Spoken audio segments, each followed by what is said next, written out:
Sean bienvenidos y bienvenidas todos a un nuevo capítulo de Literatos, este programa especialmente pensado para todos los amantes de la literatura y de la escritura.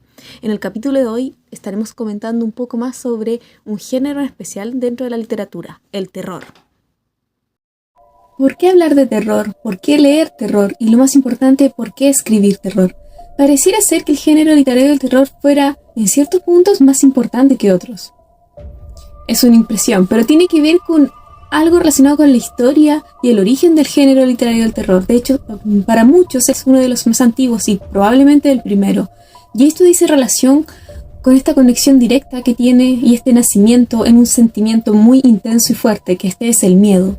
El miedo es una de las emociones más fuertes e intensas y primitivas del ser humano que nos han permitido sobrevivir, enfrentarnos a desafíos, problemas, peligros y sobrellevarlos. En palabras de Lovecraft, la emoción más antigua y primitiva, intensa y fuerte era el miedo, y de todos los tipos de miedo, el más fuerte e intenso era el miedo a lo desconocido.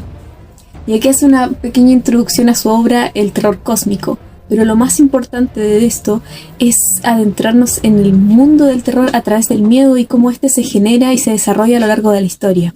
El género literario del terror es uno de los más antiguos y más primitivos, que tiene un origen y un nacimiento en el folclore y tradiciones populares que se radican no solo en el discurso escrito, sino que son anteriores, vienen del discurso oral. Por ello, su antigüedad y tienen relación con conceptos relacionados a la muerte, a lo desconocido, a las creencias y a todo aquello que no podía ser explicado por la ciencia conocida hasta ese momento, era explicado a través del terror, del miedo. Pensemos en todas las mitologías, leyendas y esta cosmovisión que se tenía antes en diferentes civilizaciones que se desarrollaban directamente relacionadas con lo que hoy conocemos como género del terror en la literatura. Ejemplo de esta cosmovisión que se acentúa en el discurso oral la encontramos en la Grecia y Roma clásica, donde encontramos una serie de mitos y leyendas que se usaban muchas veces para inculcar principios o valores en la sociedad, para representar una forma de vivir, una cosmovisión, para representar toda esta historia que había a través de sus dioses, de cómo explicaban el mundo y los diferentes sucesos y cuál era la misión del hombre en la vida. Un ejemplo de esta idea del género literario llevado de la mano de las leyendas y mitos es, por ejemplo, el mito de Prometeo. El mito de Prometeo, que es llevado a través de la teogonía de Hesíodo en esta especie de guerra que tenía Zeus contra los titanes para asirse con el poder. Dentro de toda esta guerra encontramos el mito de Prometeo, que es básicamente aquel ser mitológico que roba el fuego de Zeus cuando éste privó a la humanidad del fuego para devolvérselo, lo que significaba abiertamente una traición a Zeus, por lo cual fue condenado por la eternidad.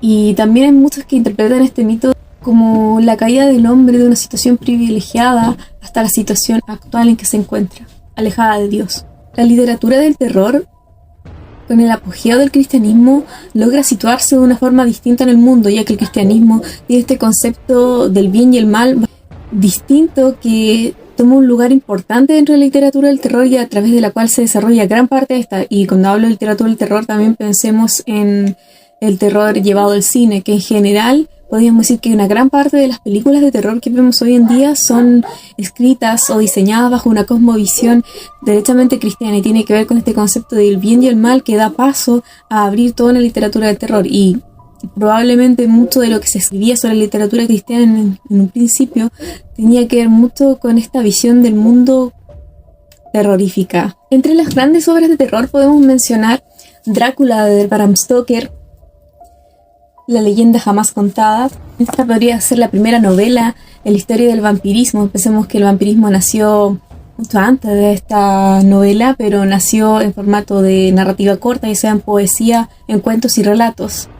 Dentro de esas narraciones cortas nos encontramos con Carmilla de Cherian Le Fanu, obra en la cual se inspiró Bram Stoker para crear su obra definitiva y más importante, Drácula.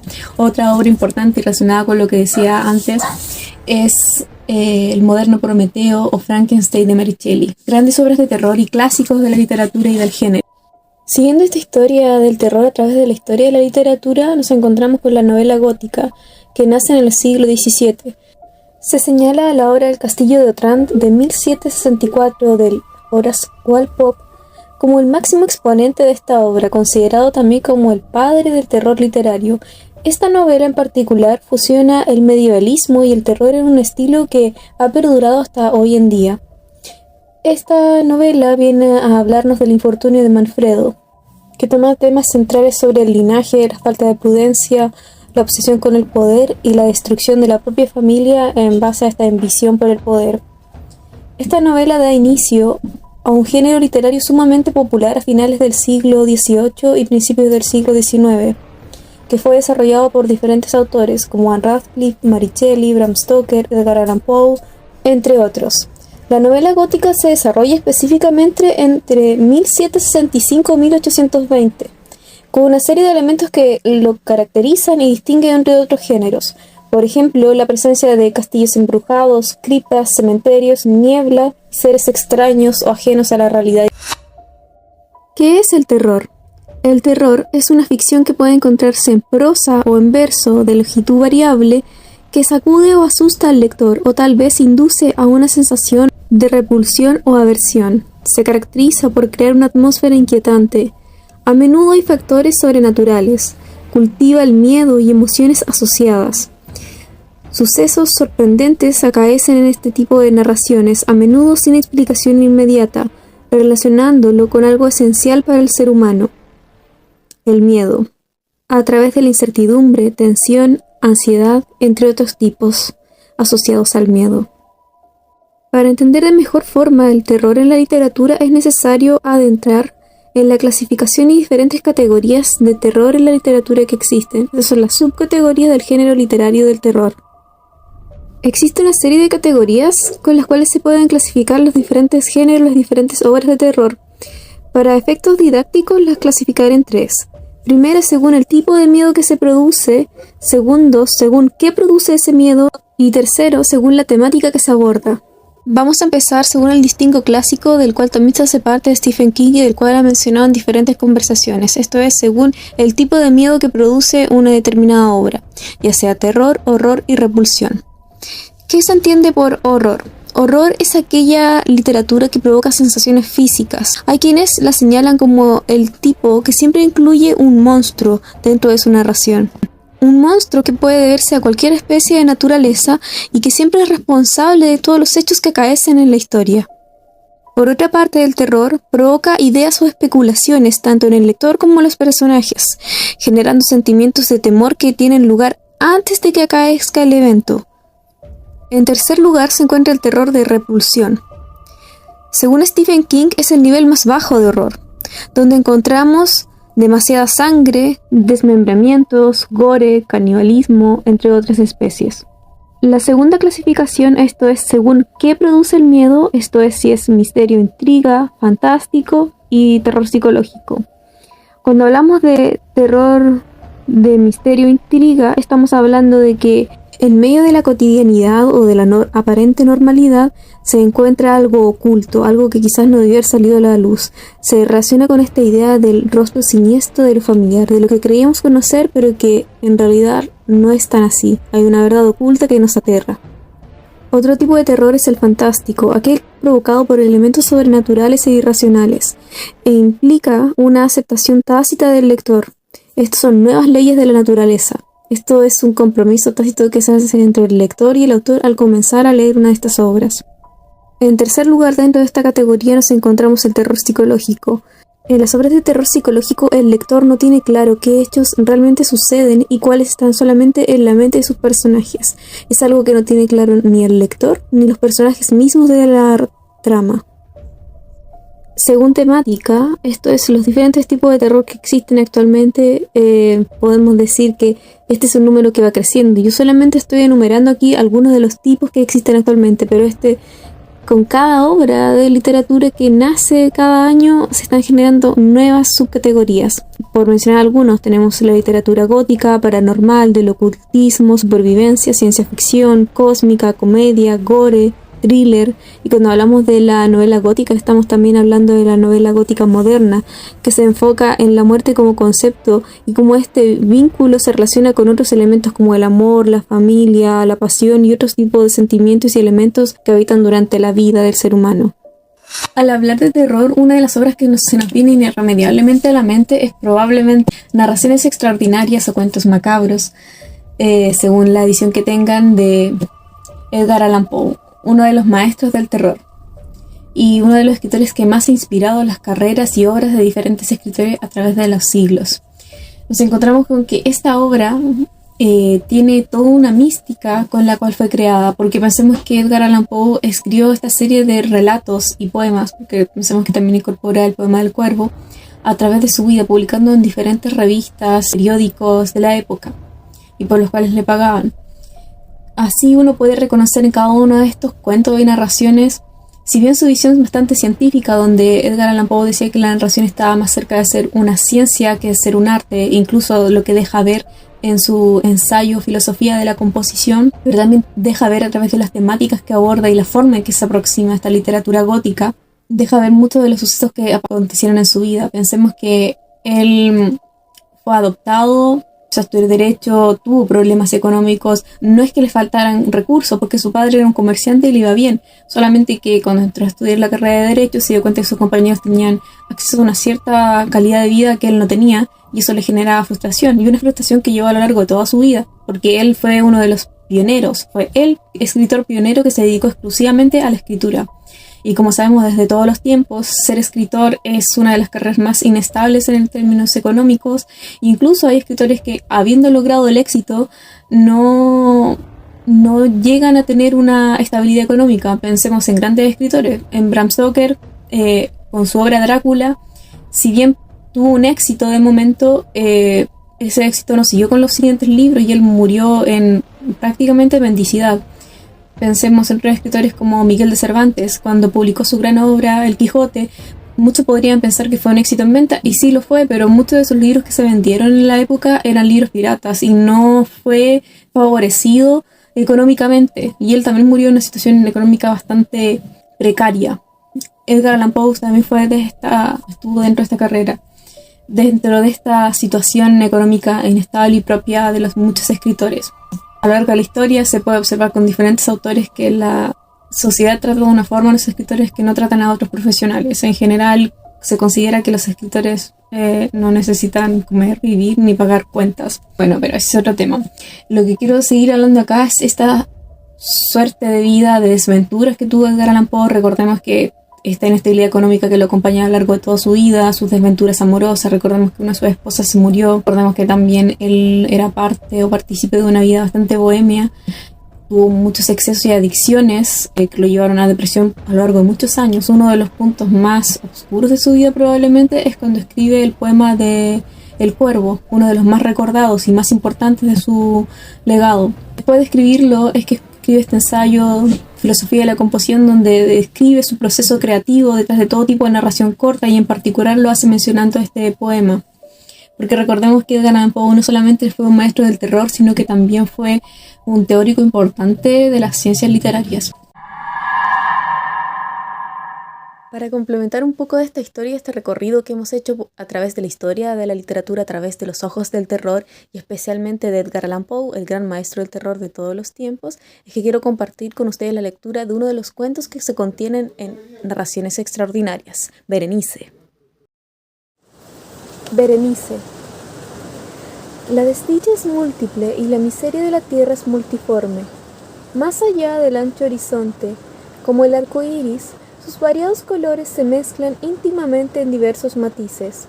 Más allá del horizonte, a semejanza del arco iris, ¿cómo es que de tanta belleza he derivado en un tipo de fealdad?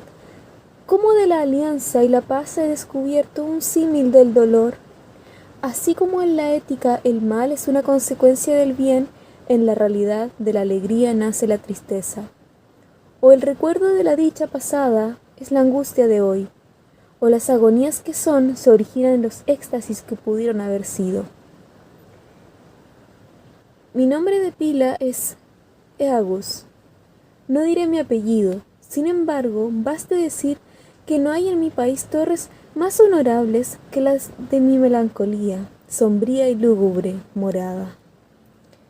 Nuestro linaje ha sido llamado una raza de visionarios, y en muchos sorprendentes detalles, en el carácter de la mansión familiar, en los frescos del salón principal, en los tapices de los dormitorios, en los grabados de algunos pilares de la sala de armas, pero especialmente en la galería de cuadros antiguos, en el estilo de la biblioteca y finalmente en la peculiar naturaleza de sus libros. Hay elementos más que suficientes para justificar esa creencia. Los recuerdos de mi infancia se relacionan con este cuarto y sus libros, de los cuales ya no hablaré más. Aquí murió mi madre, aquí nací yo, pero debo aclarar que yo había vivido antes, que el alma tiene una existencia previa. ¿Lo niegan? No discutiremos sobre este asunto. Yo estoy convencido, pero no busco convencer a nadie. Hay, sin embargo, un recuerdo de formas etéreas, de ojos espirituales y expresivos, de sonidos musicales pero tristes, un recuerdo que no será abandonado. Una memoria como una sombra, vaga, variable, indefinida, vacilante, y como una sombra también la imposibilidad de librarme de ella mientras brille la luz de mi razón. Nací, pues, en la biblioteca.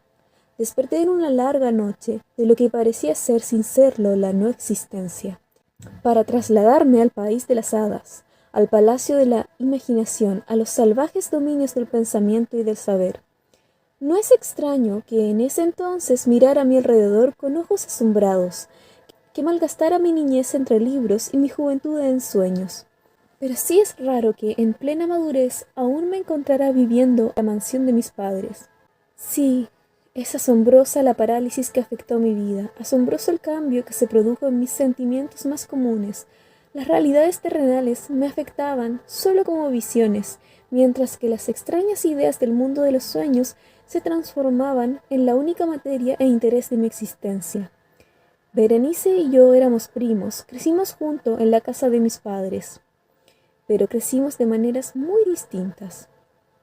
Yo enfermizo y envuelto en la melancolía, ella ágil, graciosa, llena de vida. Suyos eran los paseos por la colina, míos los estudios en soledad del claustro. Yo vivía encerrado en mí mismo, entregado en cuerpo y alma a la meditación. Ella vagaba sin preocuparse de la vida, sin pensar en las sombras del camino, ni el paso de las horas de alas negras. Berenice, invoco su nombre, Berenice. Y ante ese sonido se conmueven en mí una tumultuosa cantidad de recuerdos de las grises ruinas. Acude a mí la viva imagen de sus primeros días de dicha y alegría. Oh, encantadora y fantástica belleza, sílfide en medio del paraíso de Helheim. Oh, ninfa entre sus fuentes, y después todo es misterio y terror, y un relato que no debiera ser contado. Una enfermedad mortal cayó sobre ella como un tornado, y mientras yo la contemplaba, el cruel espíritu de la transformación la arruinó, penetrando en su mente, en sus hábitos, en su carácter, y de una manera sutil y terrible, alterando incluso su propia identidad. El destructor iba y venía, y la víctima, ¿dónde estaba? Yo ya no reconocía a la verdadera Berenice. Entre las numerosas enfermedades que provocaron aquel primer espantoso cambio en la moral y en el físico de mi prima, la más terrible y angustiosa era una clase de epilepsia que con frecuencia terminaba en catalepsia. Estaba muy semejante al término de la vida, del cual ella se recuperaba, en la mayoría de los casos, de forma sorpresivamente abrupta. Al mismo tiempo, mi propia enfermedad, pues me han dicho que no debería darle otro nombre, se desenvolvía rápidamente, asumiendo un carácter monomaníaco, de una nueva y extraña forma, aumentando hora tras hora su vigor, y al final logrando sobre mí un incomprensible ascendiente. Aquella monomanía, como debo llamarla, consistía en una morbosa irritabilidad de las propiedades de mi mente, que la psicología nombra con la palabra atención. Es probable que no me entiendan, pero temo que me sea imposible dar al lector una idea exacta de aquella nerviosa intensidad de interés con la cual mis facultades meditativas se concentraban en la contemplación de los objetos más comunes.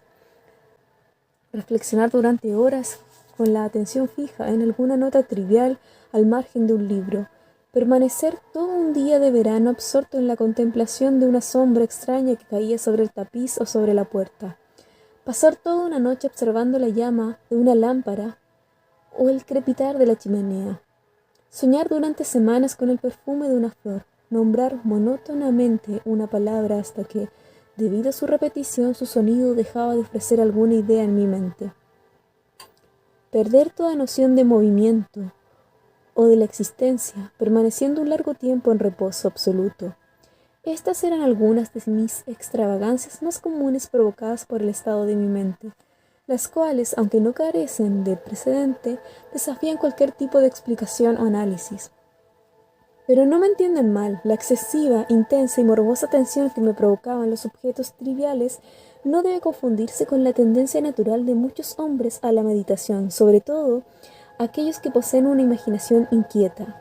Tampoco era, como pudo suponerse en un comienzo, una exageración de las facultades meditativas, no. La mía era esencialmente distinta, diferente. En algunos casos el hombre soñador, interesado en un objeto importante, pierde poco a poco su atención, derivando en deducciones y sugerencias que surgen de él, hasta que, al final, llega a un punto en el que incitamentum o causa generadora de sus meditaciones desaparece completamente y queda olvidada. En mi caso, el punto de partida era siempre trivial, y luego adquiría a través de mi enfermiza visión una importancia inimaginaria e irreal. Hacía muy pocas deducciones, y las que elaboraba convertían al objeto original como su único centro y motivos. Mis meditaciones no eran agradables, y al final de ellas la causa original, lejos de perderse de vista, había alcanzado un interés exagerado, que era el rasgo característico y central de mi enfermedad. En una palabra, la facultad que actuaba en mí era la atención, mientras que en el soñador suele ser la especulación. Mis libros, aun cuando no servían para aumentar mi trastorno, sí compartían las mismas características imaginativas e irracionales del mal.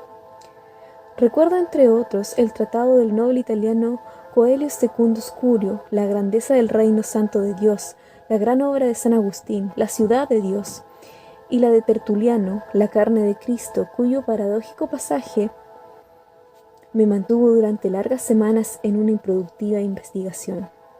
De esta manera mi razón, desequilibrada, solo por cosas triviales, se parecía a aquella roca marina descrita por Ptolomeo Hefestión, que resistía firme los ataques humanos y la furia de las aguas y vientos, pero que temblaba al simple contacto con una flor llamada asfodelo. Así parece sencillo pensar que la extraña y terrible enfermedad de Berenice me proporcionaba gran cantidad de temas para el ejercicio de la meditación tan intensa y anormal, cuya naturaleza me ha sido difícil de explicar. Sin embargo, no era este el caso. En los intervalos lúcidos de mi enfermedad, la desgraciada Berenice me daba pena, y conmovido por la desaparición de su hermosura y tranquila vida, reflexionaba con frecuencia sobre los maléficos caminos por los cuales había actuado en ella tan repentina y triste transformación. Pero estas meditaciones no eran parte de la particularidad de mi mal, sino que correspondían a las que, en las mismas circunstancias, hubiesen tenido el común de los mortales.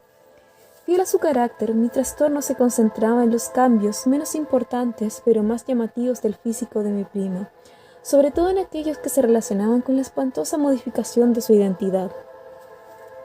Yo no la había amado en los días más brillantes de su incomparable belleza, pues en la extraña anomalía de mi existir los sentimientos nunca brotaban de mi corazón y las pasiones siempre nacían de mi mente. En los brumosos amaneceres, en las sombras del bosque del mediodía y en el silencio de mi biblioteca por la noche, su imagen se había cruzado ante mis ojos, y yo la había visto no como la Berenice humana, sino como una vaporosa e intangible Berenice de un sueño, no como una mujer terrenal, sino como una abstracción, no como un ser para admirar, sino que para analizar, no como un objeto de amor, sino como el tema de una especulación inconexa y confusa. Y ahora temblaba en su presencia y palidecía si la sentía cerca. Ahora, lamentando su decadencia, recuerdo que ella me amó durante mucho tiempo y que yo en un desdichado momento le propuse matrimonio. La fecha de nuestro matrimonio se acercaba, cuando una tarde de invierno, en uno de esos días imprevistamente cálidos, tranquilos y brumosos, en los cuales la atmósfera de apariencia tranquila oculta vagos misterios, yo me creía solo en la biblioteca, pero al levantar los ojos vi ante mí a Berenice. ¿Fue mi imaginación excitada, la influencia de la brumosa atmósfera, la incierta luz que iluminaba el cuarto, o los oscuros vestidos que envolvían la figura lo que dieron a su imagen un vacilante e indefinido contorno? No sabría decirlo. No dijo palabra alguna, y yo por nada del mundo hubiera sido capaz de pronunciar una sola sílaba. Un escalofrío atravesó todo mi cuerpo, me oprimió una sensación pavorosa de ansiedad, invadió mi alma una curiosidad aterradora. Recostándome en el sillón permanecí inmóvil, sin respirar, contemplando fijamente su figura. Su delgadez era exagerada, no quedaba ni un vestigio de lo que anteriormente había sido. Finalmente mi mirada cayó en su rostro. Su frente era alta, pálida y extrañamente serena. Sus cabellos, que habían sido negros azabaches, se rizaban ahora sobre las sienes hundidas con un reluciente color amarillo, contrastando con la melancolía de su rostro. Sus ojos carecían de brillo, como si hubieran perdido las pupilas. Sin quererlo, esquivé su mirada vidriosa para observar sus labios delgados y endurecidos. Y entonces estos se abrieron, y en una sonrisa los dientes de la desconocida Berenice se revelaron ante mis ojos. Oh, quisiera no haberlos visto nunca, o morir después de contemplarlos. El golpe de una puerta al cerrarse me indicó que Berenice se había retirado. Pero ay de mi mente, no se podía apartar de la horrible visión de aquellos dientes blancos. Ni una imperfección en su superficie, ni una mancha en el esmalte, ni un desgaste en los bordes de esos dientes que no se grabaran en mi mente. Los veía con más claridad que hace un momento. Los dientes estaban en todos lados, sobre todas las cosas visibles, palpables ante mí.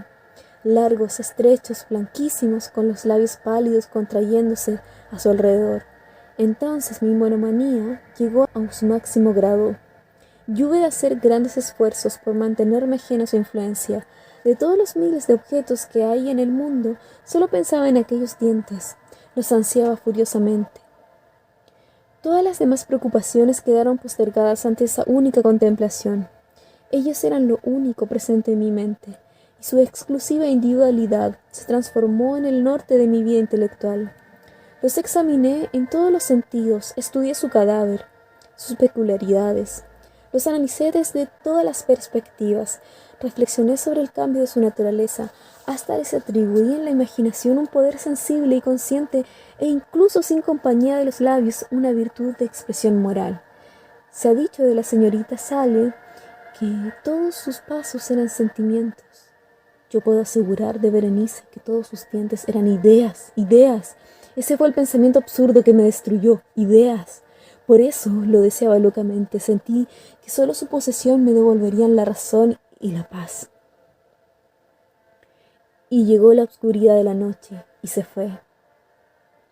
Y amaneció el nuevo día, y nuevamente las nieblas de una segunda noche se reunieron, y yo seguía inmóvil, sentado en la misma habitación, absorto en la meditación, sintiendo la terrible presencia del fantasma de los dientes con una espantosa claridad que flotaba a través de las sombras y las luces de la sala, hasta que finalmente un grito de horror y espanto, seguido de un rumor de voces preocupadas, con una mezcla de pena y dolor, me arrancó de mis sueños. Me levanté y al abrir las puertas de la biblioteca me encontré con una criada deshecha en lágrimas, quien me informó que Berenice ya no existía. Durante la mañana había sufrido un ataque de epilepsia, y al llegar la noche la tumba estaba preparada para el entierro. Me encontré nuevamente solo en la biblioteca. Me parecía haber despertado de un agitado y confuso sueño. Dieron las 12 y sabía que Berenice se encontraba enterrada desde la puesta de sol. Pero de aquel largo intervalo no se conservaba ningún recuerdo. Sin embargo, mi alma se encontraba llena de horror por ese ambiguo y vago intervalo. Era una página espantosa en la historia de mi vida, escrita con recuerdos borrosos, siniestros e indescifrables. Traté de comprenderlos, pero fue inútil. Mientras tanto, semejante al espíritu de un sonido lejano, oía un agudo y penetrante grito de mujer. Indudablemente yo había hecho algo. ¿Qué era? Me lo pregunté en voz alta, y los susurrantes ecos de la habitación respondieron: ¿qué era? ¿Qué era? La luz de la lámpara sobre mi mesa alumbraba una pequeña caja. No era por ningún motivo llamativa. Yo la había visto antes, pues había pertenecido al médico de la familia. Pero, ¿cómo había llegado hasta allí? ¿Por qué estaba sobre mi mesa y por qué me estremecí al verla? Estas cosas no merecían ser tomadas en cuenta, y finalmente mis ojos se fijaron en un libro abierto con una frase subrayada. Mis compañeros me aseguraban que visitando el sepulcro de mi amiga aliviaría en parte mis tristezas. ¿Por qué al leerlas mis cabellos se pusieron de punta y la sangre se heló en mis venas? De pronto sonó un suave golpe en la puerta de la biblioteca, y pálido como si viniera de una tumba, un criado entró en puntillas. Sus ojos reflejaban un violento terror y no pudo sino hablar con una voz quebrada, ronca y muy baja. ¿Qué me dijo? Solo comprendí algunas de sus palabras. Me habló de un grito agudo y espantoso que sintió en medio del silencio de la noche, y de los criados que trataron de averiguar su procedencia. Luego, susurrando apenas, se refirió a una tumba profanada, a un cadáver sin mortaja, desfigurado, que aún respiraba, vivo. El criado dejó de hablar y señaló mis ropas manchadas de barro y sangre. No dije nada. Luego examinó mis manos, arañadas por otras manos humanas, y señaló una pala apoyada en la pared. Con un grito corrí hacia la mesa y me apoderé de la caja, pero a causa del temblor en mis manos no pude abrirla y cayó al suelo, haciéndose pedazos. Entonces rodaron por el suelo algunos instrumentos de cirugía dental, mezclados con 32 magníficos y diminutos objetos blancos relucientes como el marfil.